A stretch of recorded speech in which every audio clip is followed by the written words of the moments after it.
రంగారెడ్డి జిల్లా బాలాపూర్లో విషాదం నెలకొంది. ఓ యువ ఇంజనీరింగ్ విద్యార్థిని ఆత్మహత్యకు పాల్పడింది. డీజిల్ పోసుకుని నిప్పంటించుకోవడంతో ఆ యువతి ప్రాణాలు కోల్పోయింది.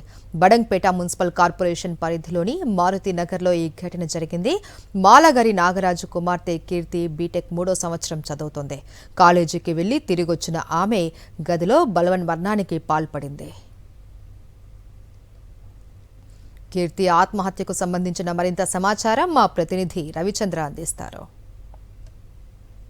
హైదరాబాద్లోని బడంగిపేటలోని మారుతినగర్లో తీవ్ర విషాదం నెలకొంది. ఇంజనీరింగ్ థర్డ్ ఇయర్ చదువుతున్న కీర్తి ఆత్మహత్య చేసుకుంది. అయితే ఆత్మహత్య గల కారణాలని పోలీసులు విచారణ చేపడుతున్నారు, దర్యాప్తు చేపడుతున్నారు. ఇదే గదిలో ఇదే రూమ్లో ఆమె ఆత్మహత్య చేసుకుంది. అయితే ఆత్మహత్యకు ఎలా ఒడిగట్టాల్సి వచ్చింది ఏందన్న కోణంలో కూడా పోలీసులు దర్యాప్తు చేపడుతున్నారు. స్టాక్ లేదు కాబట్టి డీజిల్ తీసుకొచ్చి పెట్టుకున్నారు ఇంట్లో. సో ఆమె 1 లీటర్ అలా తీసుకొచ్చి ఇంట్లో ఇక్కడ బాక్స్లో ఉండే 1 లీటర్ పోసుకొని మీద పోసుకుంది. ఆటోమేటిక్ కాల్చుకొని చనిపోయింది. అక్కడ నుంచి మా ఫ్రెండ్ ఆల్రెడీ వచ్చిండు. వచ్చి చూసేంత వరకు మంటలు వచ్చినాయి. బయట మంటలు వస్తే అక్కడ వచ్చి ఆ కిటికీ వలగొట్టిండు. కిటికీ వలగొట్టి లోపలికి వచ్చేంతవరకు ఈ డోర్ వలగొట్టి వచ్చేంతవరకు సూసైడ్ చేసుకొని ఇక్కడ పడి ఉంది బాడీ మొత్తం. అసలు రీజన్ లేదు, ఏం లేదు. ఇట్లా అంటే అంతకంటే ముందు ఏమైనా గొడవలు కావచ్చు, ఏదన్నా గొడవలు అలాంటిది వీళ్ళ ఫ్యామిలీస్లో ఇలాంటి గొడవలు లేవు, ఇలాంటివి ఏం లేవు. ఇంట్లో ఫ్యామిలీలో అందరు కలిసి ఉంటారు, ఇద్దరు చెల్లె వాళ్ళు ఉంటారు. వాళ్ళకు ఒక బ్రదర్ ఉంటాడు, ఒక మమ్మీ, ఫాదర్ లేరు ఆమెకి. ఎప్పుడు హ్యాపీగానే ఉంటారు ఇంట్లో. ఈ సడన్గా మేబీ ఎలా చేసుకుందో అనేది గిట్టంగా ఎవరికి ఇన్ఫార్మ్ తెలియదు. ఇప్పటిదాకా మాకు ప్రూఫ్ ఎలా చనిపోయిందో కూడా తెలియట్లేదు. సూసైడ్ చేసుకునే అసలు కొంచెం రీజన్ ఉంటుంది, ఆ రీజన్ కూడా లేదు. అయితే నేను ఇంటర్వ్యూకి అని చెప్పేసి డిఆర్డిఎల్ ఆఫీస్ దగ్గరికి ఇంటర్వ్యూకి వెళ్ళింది. సో ఇక్కడ జాబ్ ఉందని చెప్పేసి అక్కడ ఓకే కన్ఫర్మ్ అయిపోయినాక ఇక్కడికి వచ్చింది ఇంట్లోకి. జాబ్ కూడా వచ్చిందా? ఆమెకి జాబ్ కన్ఫర్మ్ అయిపోయింది. అక్కడ వాళ్ళ బావ పెట్టిస్తున్నా అని చెప్పేసి కన్ఫర్మ్ చేసిరు అక్కడ.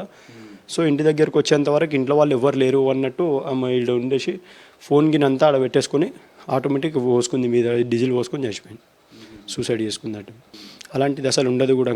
బయటికి వెళ్ళిందంటే స్కార్ప్ వేసుకొని వెళ్తుంది, మళ్ళీ ఇంటి దగ్గరకు వచ్చేది ఇస్తుందేమో. అలాంటిది ఎవరికి కళ్ళెత్తి కూడా చూడదు. ఎవరికి చూసిన గిట్టంగా కాలేజ్కి వెళ్తుంది, ఇంటి దగ్గరకు వస్తుంది. బయట తిరగడానికి ఏడికి వెళ్ళదు.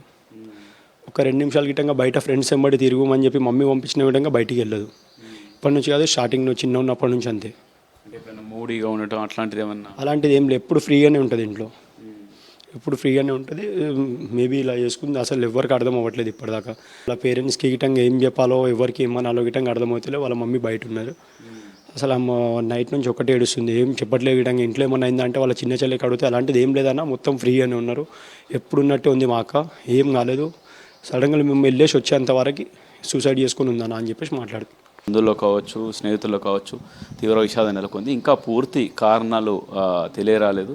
ఈ విధంగా ఎందుకు జరిగింది, ఆత్మహత్య చేసుకోవడానికి కారణాలు ఏంటి అనేది కూడా అటు పోలీసులకు కావచ్చు, ఇటు బంధువులకు కావచ్చు, స్నేహితులకు కావచ్చు, ఎటు అంతు చిక్కట్లేదని చెప్పుకోవచ్చు. కెమెరా పర్సన్ వెంకట్తో రవిచంద్ర, సాక్షి టీవీ, బడంగ్పేట్, హైదరాబాద్.